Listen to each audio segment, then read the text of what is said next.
As you probably have all already seen, the doors at G4, I guess, have been shuttered effective now. I don't really know. I don't really have much information, if I'm being completely frank with you guys. If what I am hearing is correct and the information that we have is true, it seems like G4 as we know it is over effective immediately. I found out when you guys did, bro. I found out via a tweet from entertainment, whatever, same as you guys did. So I don't have any information. There were a bunch of calls scheduled for tomorrow, and it leaked.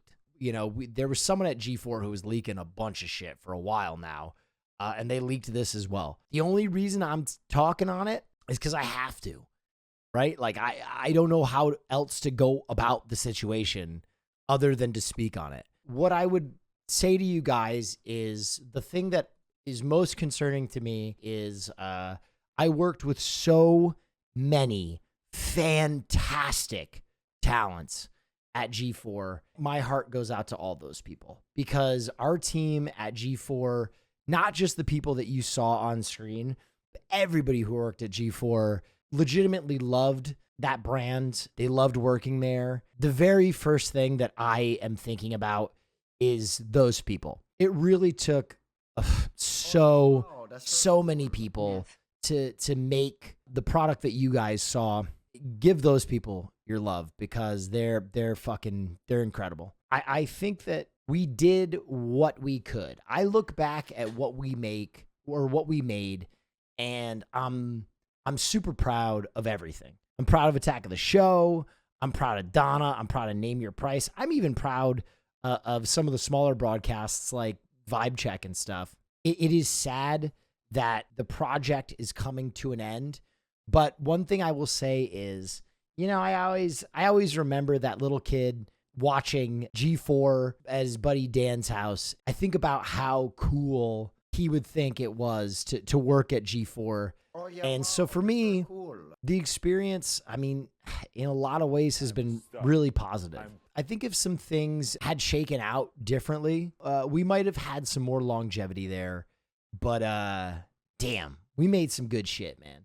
You know, it's hard to be on top of something like this and prepare a statement that adequately addresses all the things that are going on and does justice to all those people that are, deserve the world. And God, I hope that other media companies scoop up the producers, the writers, everybody at G4 deserves to be scooped up immediately. Because they were consummate professionals. I think making cool. A digital network work under a corporate entity is a nut that I don't think anybody has really cracked yet. I think everybody understands that the future of the space is digital, but getting the X's and O's and red ink and black ink of it to line up is difficult. And you know, I there's so many good memories, man. Anybody who was at that live Name Your Price there at the end, I mean, we went out there and we did the damn thing. What was your experience like with the higher-ups or administration of G4? I think they really were doing their best. I think they had just as much passion to make the project work. Unfortunately, I feel like they were a bit disorganized. Because there were so many sea changes, and I feel like they perhaps didn't understand the enormity of what they were trying to do. Hi, Will. I heard there is an opening in the Try Guys.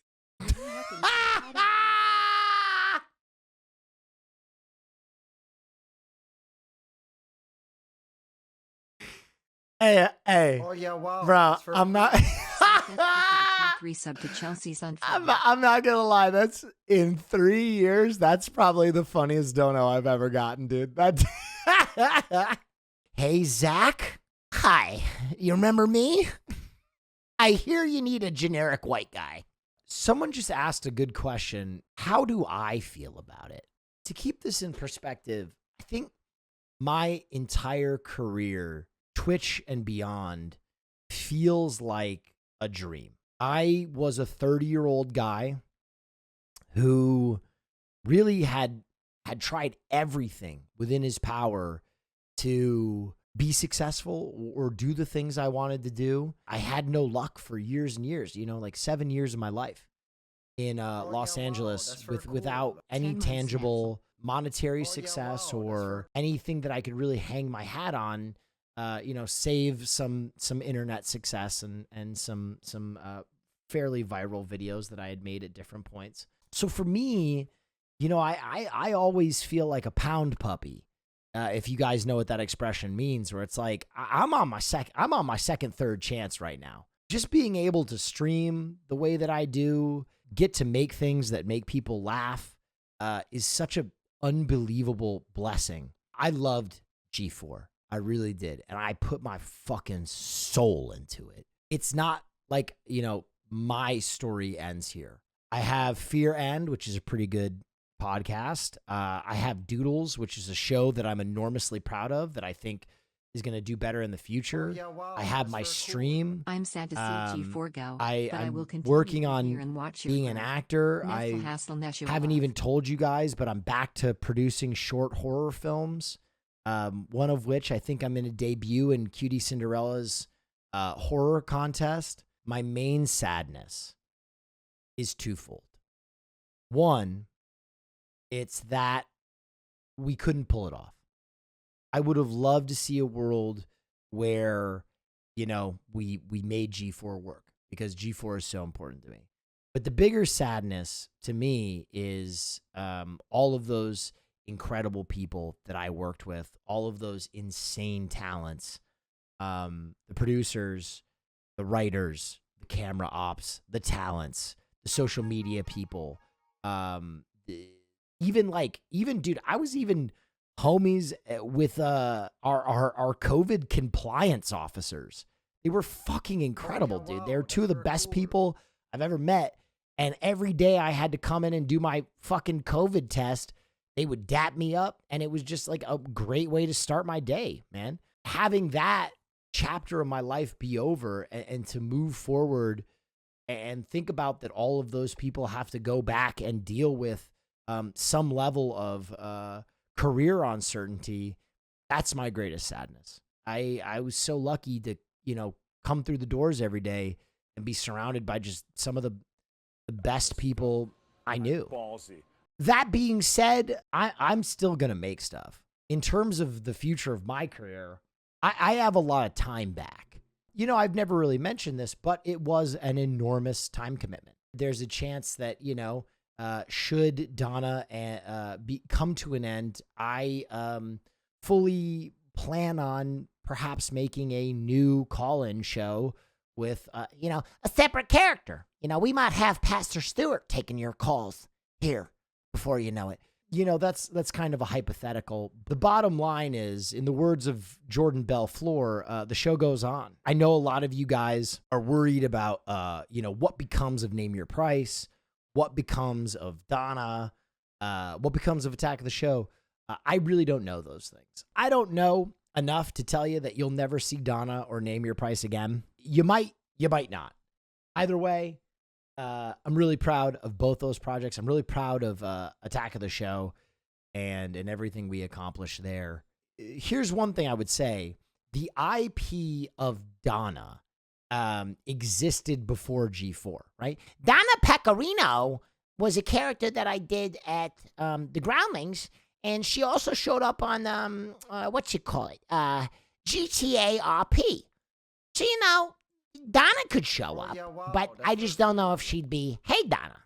One special shout out I want to give someone who's in chat right now, Austin Show. I don't think any of you understand the amount of production that goes into getting all the guests we had every week, getting them all in-house, staffing not one but two shows, helping me cast Donna, produce it, host it, write it, hype it. Getting to work the way that I have with Austin Show has been one of the great privileges of my professional career. Situation of Donna is fluid. The situation of Name Your Price is fluid. But I guarantee you will see more Will Neff and Austin Show shows. We're going to make more stuff. We love working together. We make compelling shows, and we have a lot of fun. You know, for me, it's interesting. I've lost so many people in my life, and you know, I haven't really stayed close with too many people from high school or college. But getting to work with your best friend, or one of your best friends, because Hassan's a best friend too. Let's not rope him out. But getting to work with one of your best friends like Austin Show and make something that you're really proud of, from the ground up, original shit. How can I be sad about that, man? Truly. I really appreciate you bringing up the lack of asexual representation and how misunderstood it is. Oh yeah. I know G4 is just a stepping stone for your greatness. Thank you. Yeah, I mean, that's a little side note. I talked about Ace as Donna. I think, you know, Donna for me was always, I love to give advice on this stream, and I love to try and reach out to people and help people and talk about nuanced issues and create inclusion and platforms for underrepresented groups. But I felt like as myself, I didn't have the ability to make people feel comfortable enough. And so the original idea for Donna was, I'm going to make myself the butt of the joke. Donna is going to be this strange, hokey, a little tacky, very wise person, though, that people could call in. And even though they were asking advice about serious things, or they were talking about serious things, they always felt safe in the knowledge that Donna would shoulder like the butt of people, you know, laughing or you know, the humor, and they could kind of sit behind this thin veneer of like, this is comedy. So when I get callers like the person who was Ace, for me that was like the most important part of the journey, is that I could address that seriously and have fun while still platforming a group that, you know, needs more attention, and speak about it from a place of empathy. Because, you know, for me as a humorist, I think that, you know, was one of the things that I never got when comedians were so at odds with cancel culture. Cool. Obviously, listen, I think that there are some bits of the cancellation spiral that go too far, and it's about, you know, you know, just getting attention from your favorite creator, or wagging the finger at a public figure. But I think in a lot of other ways, I think you can use humor to humanize and to platform groups of people that really, like, for no reason other than the fact that they're different, have it way too difficult. Yeah, I am just happy that this little tiny internet creator could have a platform to make people feel better. That's very important to me. And if I did, during my career, make you feel better and make you laugh, that's the greatest reward of all. Hey bro, I heard you lost your job. My cousin is a manager at Chipotle. Holler at me, he can get you in. Dude, I pack a mean burrito.